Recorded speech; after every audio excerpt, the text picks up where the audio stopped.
అందరికీ నమస్కారం. బిఎస్ ఛానల్కు స్వాగతం.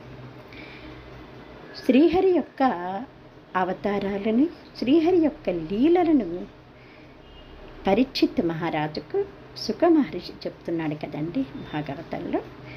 ఈ అమ్మ చెప్తున్నటువంటి భాగవతాన్ని వింటున్న మీ అందరికీ కూడా కృతజ్ఞతలు తెలుపుకుంటున్నానండి. దయచేసి మీరు వినండి, ఆ పరమాత్మని అనుగ్రహానికి పొందండి. ఏదైనా సరేనండి, మంచి మన వినంగానే నలుగురికి పంచాలన్నమాట. మన సంతోషాన్ని నలుగురికి పంచాలండి. మనకు తెలిసిన మంచిని నలుగురికి పంచటం వల్ల అది కూడా ఒక పుణ్యకార్యమే. కాబట్టి షేర్ చేయండి. మీకు నచ్చింది అనుకోండి, అమ్మ ఇలా ఉంది ఇలా ఉందని కామెంట్స్ పెట్టేయండి, నేను స్వీకరిస్తాను కదా. మరి వింటారు కదా. పరమాత్ముడు ప్రహ్లాదుని రక్షించటానికి, దుష్ట రాక్షస సంహారం చేయటానికి హిరణ్యకశిపుడు ఏదైతే వరాన్ని కోరుకున్నాడో అలాగే నరుడుగా కాక సింహముగా కాక నరసింహావతారుడై స్తంభము నుండి ఆవిర్భవించి రాక్షసుని సంహారం చేయటం, ప్రహ్లాదుని జనాన్ని రక్షించటం జరిగింది కదండి. మరి తర్వాత అవతారం ఏంటంటే ఒక ఏనుగు.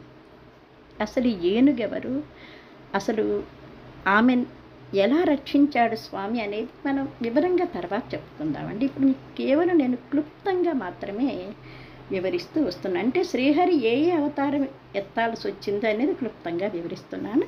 తర్వాత దీని గురించి మీకు ఇంకా కూడా బాగా వివరణ ఇస్తానన్నమాట. అయితే ఆ ఏనుగండి తన భార్యలతో కలిసి నీళ్ళల్లో దిగిందండి. ఏదో చక్కగా దాహం తీర్చుకున్నాక సరస సల్లాపాలు ఆడుకుంటూ ఒక ఏనుగు మీద ఒకటి చక్కగా నీళ్లు చల్లుకుంటూ ఇలా సరదాగా గడుపుతున్న సమయంలో ఒక మొసలి ఆ కాలు పట్టేసుకుందండి. పాపం ఎంతకీ విడిచిపెట్టదే, అల్లాడుతున్నదండి పాపం ఆ ఏనుగు. అయినా సరే మొసలి వదిలిపెట్టడం లేదు. పాపం ఆ భార్యల ఏనుగులు, తక్కని ఏనుగులు కూడా చూస్తున్నాయి కానీ ఏం చేయలేని నిస్సహాయ స్థితిలో అలా ఉన్నాయన్నమాట. అసలు ఏనుగు ఎవరు, ఆయన భార్యలు ఏంటి, అవన్నీ మన తర్వాత వివరంగా చెప్తానని చెప్పాను కదండి. అప్పుడు ఆ ఏనుగండి ఎలా ప్రార్థించిందంటే, స్వామిని ఎవ్వనిచే జయించు జగమెవ్వని లోపలయుండు లీనమై ఎవ్వని ఎందుడిందు పరమేశ్వరుడెవ్వరు మూల కారణం బెవ్వడనాది మధ్యలయుడెవ్వడు సర్వము దానయైన వాడెవ్వడు వానినాత్మభవునీశ్వరును శరణంబు వేడదన్ అని. ఎవరు నన్ను రక్షించేవాడు? సాధ్యమైనంత వరకు ప్రయత్నించిందండి. ఎలాగోలా రక్షించుకోవాలని ప్రయత్నించింది కానీ సాధ్యం కావటం లేదు. ఏదైనా కష్టం వచ్చినప్పుడు అండి సాధ్యమైనంత వరకు మన ప్రయత్నం మనం చెయ్యాలి కష్టం తీర్చుకోవడానికి. సరే వీలు కానప్పుడు ఇంకెవరండి రక్షించేది? ఆ జగన్నాథుడే కదా. ఆ ఏనుగు కూడా ఆ శరణాగత వత్సరుడైనటువంటి భక్తవత్సరుడైనటువంటి ఆ శ్రీమన్నారాయణే దిక్కు నాకు, ఆయన తప్ప నాకు ఇంకెవ్వరు దిక్కు అని చెప్పేసేసి అనుకునేసేసి ఆ శ్రీహరిని నేను శరణ వేడితే ఆయనే నన్ను రక్షిస్తాడు అని చెప్పి అనుకుందనమాట.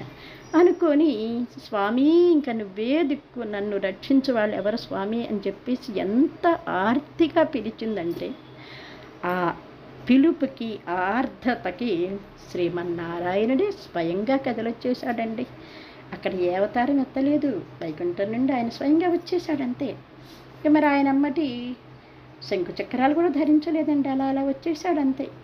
దీని గురించి అండి గజేంద్ర మోక్షం అనేలో నేను మీకు చక్కగా వివరిస్తానండి. ఇప్పుడు క్లుప్తంగా చెప్పుకుంటున్నాం కాబట్టి స్వామి వచ్చేసాడు, ఆ ఏనుగుని రక్షించాడు, ముసలిని శిక్షించడం జరిగిందనమాట.